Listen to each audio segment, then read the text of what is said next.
Imagine a family, not royalty, not soldiers, but bankers, who became more powerful than kings, the Medici. They transformed Florence into the heart of the Renaissance, changing the world with money, art, and ambition. Their story starts in the bustling markets of 14th century Italy, where they learned that money is power. Florence was a republic, but real control lay with wealthy families in industries like wool and silk. The Medici began as modest wool merchants, outsiders to the old elite, but with a secret weapon: banking. Giovanni de' Medici founded the Medici Bank in 1397, lending to the right people, including the Pope. Instead of flaunting wealth, Giovanni built alliances and supported common people, making the Medici popular. While rivals fought openly, Giovanni quietly expanded his influence. The Medici Bank became Europe's most respected, with branches in London, Geneva, and Venice. Their network moved not just money but information and ideas, connecting Florence to the continent. They pioneered double-entry bookkeeping, giving them an edge over competitors. Becoming official bankers to the papacy brought immense profits and political connections. Giovanni's strategy laid the foundation for Medici power: control the purse strings, and you control the city. The Medici's rise was built on innovation, discretion, and strategic alliances. Their financial genius would soon make them the true rulers of Florence. The Medici story is about more than money. It's about how influence can reshape history. From humble merchants to power brokers, the Medici changed the world, and their journey was just beginning. When Giovanni died, his son Cosimo de' Medici took over, more ambitious, more cunning. The old noble families like the Albizzi saw Cosimo as a threat and had him arrested, accused of seeking dictatorship. Facing execution, Cosimo used his fortune to bribe guards and politicians, escaping death but sent into exile. Florence's economy faltered without the Medici Bank, and public anger forced Cosimo's enemies out. Less than a year later, Cosimo returned as a hero, now the city's most powerful man. He never took a royal title, preferring "Father of the Fatherland," ruling from behind the scenes. For 30 years, Cosimo was the uncrowned king, quietly controlling Florence's government. He understood the power needed to be visible, so he launched a massive program of artistic patronage. Cosimo funded the completion of Florence's cathedral dome, and supported artists like Donatello and Fra Angelico. He built libraries, collected manuscripts, and invested in culture to secure his legacy. Florence became a work of art, with the Medici name on every masterpiece. Cosimo's rule blended subtlety with spectacle, making Florence the envy of Europe. His investments in art and architecture weren't just for beauty, they were statements of Medici power. Under Cosimo, Florence entered a golden era of creativity and influence. The Medici's grip on the city was now unbreakable. Cosimo's vision set the stage for the family's greatest triumphs and their future challenges. The Medici Dynasty was just getting started. After Cosimo, his grandson Lorenzo, Il Magnifico, took the Medici to new heights. Lorenzo's power bred resentment, especially from the rival Pazzi family and their ally, Pope Sixtus IV. Together, they plotted to murder Lorenzo and his brother Giuliano during Easter Mass in Florence's cathedral. The attack was brutal. Giuliano was killed, but Lorenzo survived, wounded but defiant. The conspirators expected the people to rise against the Medici, but Florence was horrified by the violence. Instead of support, the Pazzi faced an angry mob. The plot failed spectacularly. Lorenzo emerged as a hero, his survival cementing his power and popularity. The failed conspiracy united Florence behind the Medici like never before.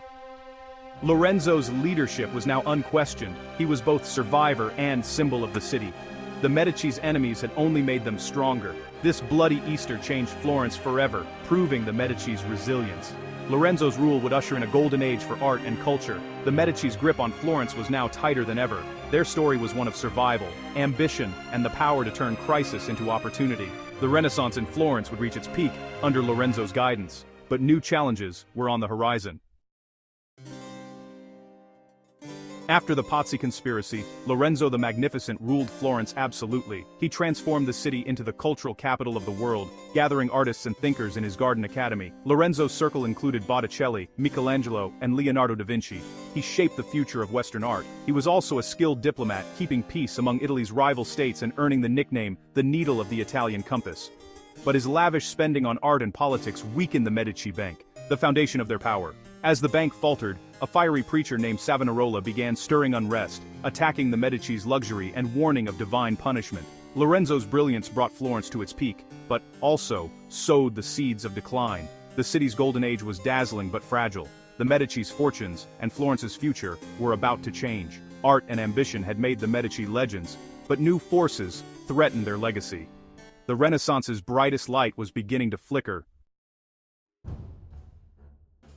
Lorenzo's death in 1492 left Florence vulnerable. His son Piero lacked his father's skill, surrendering to the French and angering the people. Savonarola fanned the flames, leading to the Medici's exile and the rise of a strict religious republic. Florence turned its back on Renaissance culture, burning luxury and art in the bonfire of the vanities.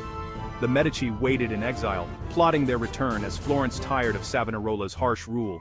Eventually, Savonarola was executed and the Medici, led by Giovanni, returned with papal support in 1512.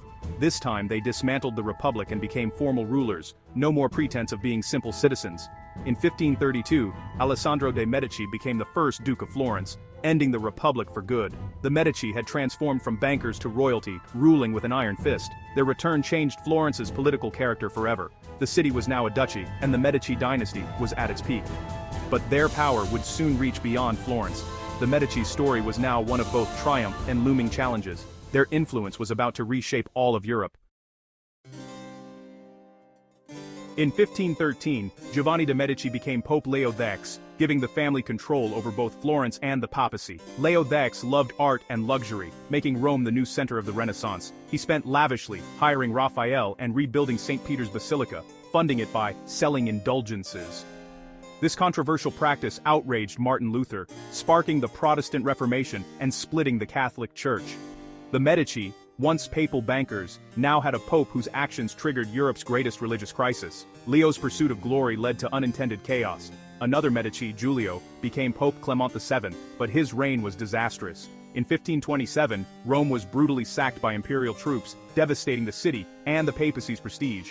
Clement VII barely escaped, hiding in a fortress as Rome burned. The Medici's power in Rome brought both triumph and catastrophe.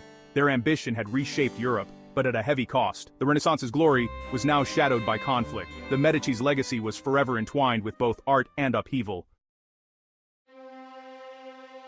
As Medici men ruled Florence, Medici women shaped Europe.